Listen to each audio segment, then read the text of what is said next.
I'm going to give you a heads up. I'm going to say some things today that might be too raw for some of you listening. I'm going to swear a little. I'm going to be angry, and I'm not going to apologize for it. If this episode is not for you today, no hard feelings. Just scroll on to the next one. But if you're still here, buckle up, Buttercup, because what I'm about to tell you is going to make you as angry as it made me.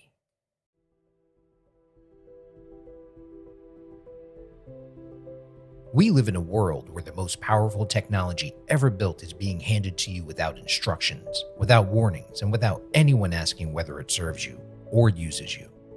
That question has a name: the virtuous machine. I'm Michael Ruthier, and this is Tech for Grownups, the show that believes technology should answer to human beings, not the other way around. This is the show the tech industry doesn't want you to hear. No corporate talking points, no sponsored opinions. Just honest conversation. Let's go.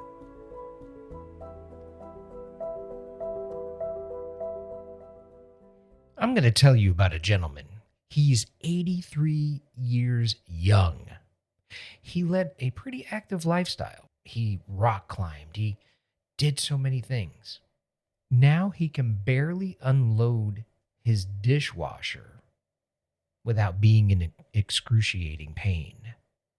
His doctor said, there's a certain procedure that will help you. Medicare is supposed to cover it. But here's what happened. This gentleman, and his name was posted into this article that I had seen when I did some research on this, and I'm not going to say it out of respect, but he was denied. He was denied a second time, and he was denied a third time. He didn't find out until the third denial that it wasn't even a person denying these requests for coverage for this procedure. It was a bot. Now, that's when I got fucking angry. And let's talk about why you should be too. In the US, and now mind you, what I'm going to talk about today, it's in the United States. And if you're not in the United States, you still need to listen to this because this may come your way. If you're in Europe, I would say you're safe. But this may come your way as well. So pay attention here. There are 6 states right now: Washington, Arizona, New Jersey, Ohio, Oklahoma, and Texas. There is a federal pilot program that is being run in these 6 states called WISER, W-I-S-E-R, which it stands for Wasteful and Inappropriate Service Reduction. Again, WISER. There is nothing wise about this shit. Honestly, there's nothing wise about this because I'm going to let this sit in with you when we have a little bit more information here. Doctors can upload clinical reasoning to a portal. So an AI run by a private tech company decides whether Medicare pays or not. There are currently about 15 procedures that are covered. Real ones, okay? Epidural injections, knee surgery, pain treatments for elderly people. Before I get into more detail that's really going to piss you off, this wasn't even voted on. Congress didn't approve this. There was no formal rulemaking whatsoever. What these people did, and I really want to be angry here, but I got to tone it down here. They found a legal side door and they walked right through it. Now, nobody in Washington State, Arizona, New Jersey, Ohio, Oklahoma, or even Texas got to vote on whether an algorithm should decide if their mother gets treated. That decision was made for them.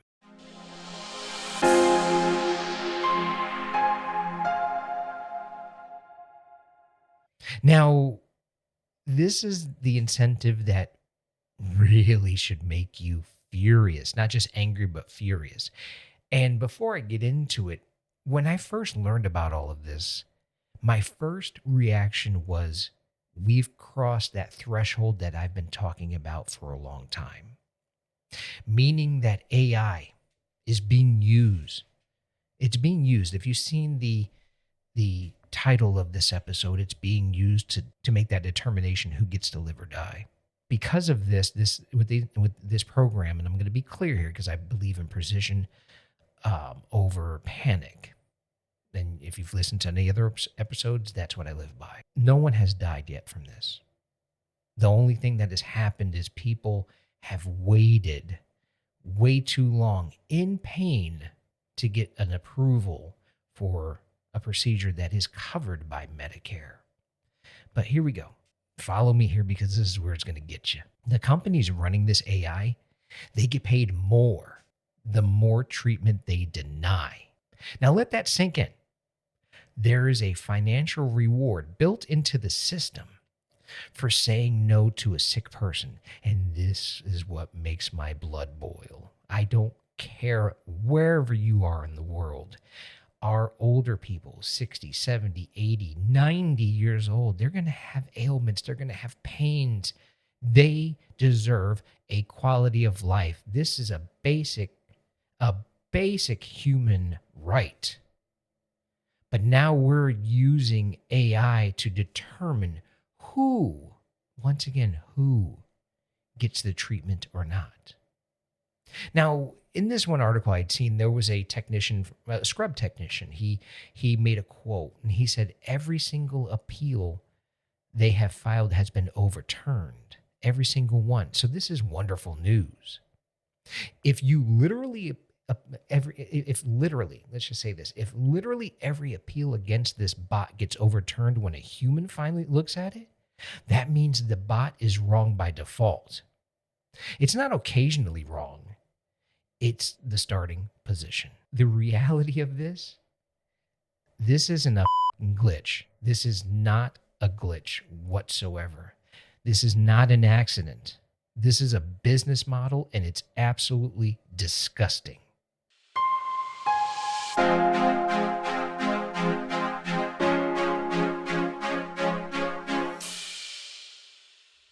Now, there was a quote from an economist at Brown University. They said this is a complete black box. And I wholeheartedly agree with that. Nobody can fully explain how these decisions get made, not the doctors, not the researchers, and not the patients. And what really bothers me with this, and this is where this gets very personal for me as well, and it should probably for some of you because we've all had family that have struggled and suffered with health issues. What does the delay actually mean for a body that's 83 years old? You know, when you're 25, a 4-week delay is an inconvenience. And we all remember that when we were young. And maybe you're listening to this and you're still young. It's an inconvenience for you. You're able to cope. You're able to deal with it. But when you're 83 years old, in pain, with a deteriorating spine, 4 weeks isn't nothing. 4 weeks is your body losing ground that you cannot get back. Now, I'm not going to pretend this is hypothetical. Delay treatment long enough for enough people in a population this fragile, and some of them are not going to recover the way that they should or that they would have. Some of them are going to get worse, and for some, this decision made by a bot with a financial incentive to say no is going to be the difference between living comfortably and not living at all. Now, I want to be honest with you. Nobody has a documented case yet of this program killing someone. And I said that earlier. But I'm not willing to wait for that headline. I'm not willing to wait for that headline to call this what it obviously is. We don't need a body count to know a loaded gun is dangerous.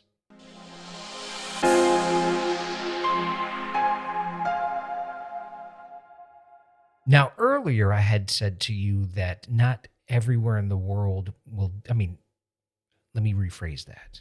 Let me start this again. Earlier I said to you, even if you're not in the U.S., to pay attention to this. But I also mentioned that Europe has a better hold on this, and I'm going to give you some examples. And I'm going to refer to my notes here, so bear with me. So in Sweden, AI helped catch 12% more breast cancers because why? It worked alongside a radiologist, not instead of one. Let that sit for a moment. They don't have the mindset of replacing the expert, the professional. They allow AI, which I've said all along from day one, AI is a helper to humanity, and this is what this is. Let's talk about the UK and Australia. AI supporting doctors, not just replacing their judgment, not standing between a patient and their own doctor's recommendation. Other countries that have always taken healthcare more seriously than, I hate to say it, the US has, are using this exact same technology to save more lives. But now within the US, within those 6 states, they're using it to deny more claims. That's not a technology problem. That's a priorities problem. And quite frankly, for me, as you know, I talk a lot about philosophy on here, especially Stoicism. That's a morals issue. And it's a goddamn travesty that the wealthiest country on earth can't manage to put a human being back at the center of a healthcare decision.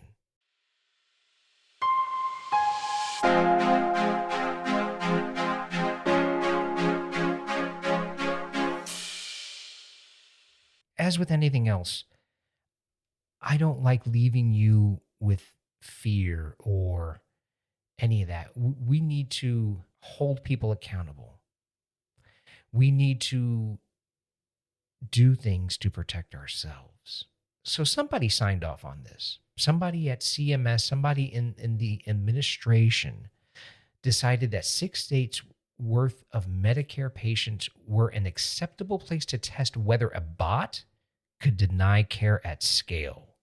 That's a decision with a name attached to it, and the names deserve accountability. I have a core belief, but I've inherited that from so much in philosophy and history, people who've lived over 2,000 years ago. Marcus Aurelius wrote this in Meditations. I know that Plato spoke about it, and so did Socrates. We are supposed to take care of each other.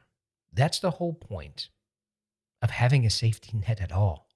If we let a machine with a profit motive decide who's worth treating, we've stopped taking care of each other, and we've handed that job to a spreadsheet. As within anything else that you've heard, whether it's on here on our podcast or you've gone to our YouTube channel or even our blog, our website, I want to empower you with the tools of what you can do to rectify this issue or to actually bring awareness to it. Now, if you or a parent is on Medicare in one of those 6 states, you have the right to request a peer-to-peer review, and you have the right to appeal it. Appeal it every time. The data says the appeals are winning. And I'm going to tell you those states again so we know. And those states are Washington, Arizona, New Jersey, Ohio, Oklahoma, and Texas. I want you to call your elected officials, your representatives. This program, and you tell them this, that this program didn't go through Congress. That means Congress can still kill it if enough people make noise.